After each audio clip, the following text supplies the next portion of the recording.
Hey, it's Michael Hyatt from Platform University, back with another platform tip. I want to talk about retention. You've got to stop losing readers if you're going to grow your platform and grow your traffic. And I know about this firsthand because there have been times when I've had people unsubscribe to my blog, unfollow me on Twitter, unlike me on Facebook, and I don't like that because I like the numbers going up and to the right, which means that I'm growing. But usually if you're losing readers, it's for one of 6 reasons, and I want to talk about those briefly. Reason number 1, your titles make us yawn. And I don't know how often this happens to you, but I read through lots and lots of blogs every day using my RSS reader. And right now I'm using Google Reader, but soon I'll be using Feedly. But regardless, I'm only seeing the titles. If your titles don't grab me and pull me into the blog post, I'm going to stop reading it, and probably I'm going to end up unsubscribing from your blog. You don't want that to happen. I don't want that to happen. So we've got to get better at writing blog titles that really grab people. Second reason people unsubscribe from your blog is that your content is just too boring. You're not using enough stories. You're not using metaphors, illustrations. The content's just too preachy, too didactic. You've got to open up the windows, let in the light, and use some illustrations. And one of the things that I found is it's always great to start with an illustration. Reason number 3, you post too infrequently.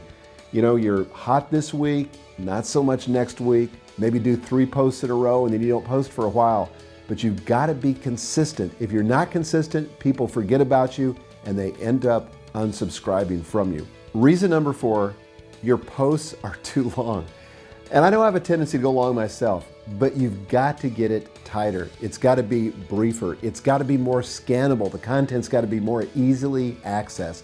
This is why I recommend enumerated lists or bulleted lists or something that helps the reader work through the content and get to the end quickly and feel like they're making forward progress. But regardless, I would shoot for about 500 words. That, I find, for most people is an ideal length. Reason number 5, your posts are too unfocused. You know, they don't really have a point. You don't have a clear objective in mind. What's the outcome you're trying to produce in the mind of the reader as you're writing the post? This is one of the things that we teach, for example, at the SCORE conference, is how to have a clear objective statement so you know when you stand up to speak what it is you're trying to accomplish with the audience. The same thing is true with your blog post. You've got to know what it is you're trying to accomplish. Reason number 6, you're not engaging in the conversation. So often I find that bloggers write a great blog post, they're starting to get comments, and they're nowhere to be found. They've checked out. They're not participating in the conversation. If you're going to have people stick with you and be engaged in your community, you've got to participate. You've got to lead the way. You've got to reply to people. And by the way, this is true not only in your blog, it's also true on Twitter, Facebook, Pinterest, or whatever your social media that you're using is. You've got to participate in the conversation if you want to retain your readers.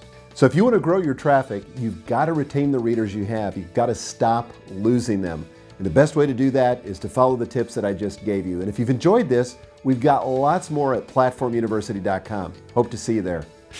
Hey everyone, this is Stu McLaren from platformuniversity.com, and here's what we have in store for you next month inside the membership. In our masterclass, Michael speaks with Amy Porterfield about utilizing the power of Facebook to help take you and your platform to the next level. You know, Twitter's great, Pinterest is great, YouTube is great, but where can you have these rich conversations as long as you want, as short as you want, images, video, you know, you can really mix up the media. So those conversations can be so much more rich on Facebook. In our Backstage Pass segment, you'll hear from Michael and his team as they share with you the challenges and payoffs of putting on a live event. And I don't know of a way to have a bigger impact than to have a live event where you're there in person, people get to experience you firsthand, experience your content firsthand, ingest it, and hopefully create that transformation that we're all after, regardless of what our business is. Michael provides some insightful tips and tricks as he reviews another Platform University member site in the Member Makeover. And be sure to tune in to the live Q&A with Michael at the end of the month. You can expect to see all this and so much more happening next month at platformuniversity.com.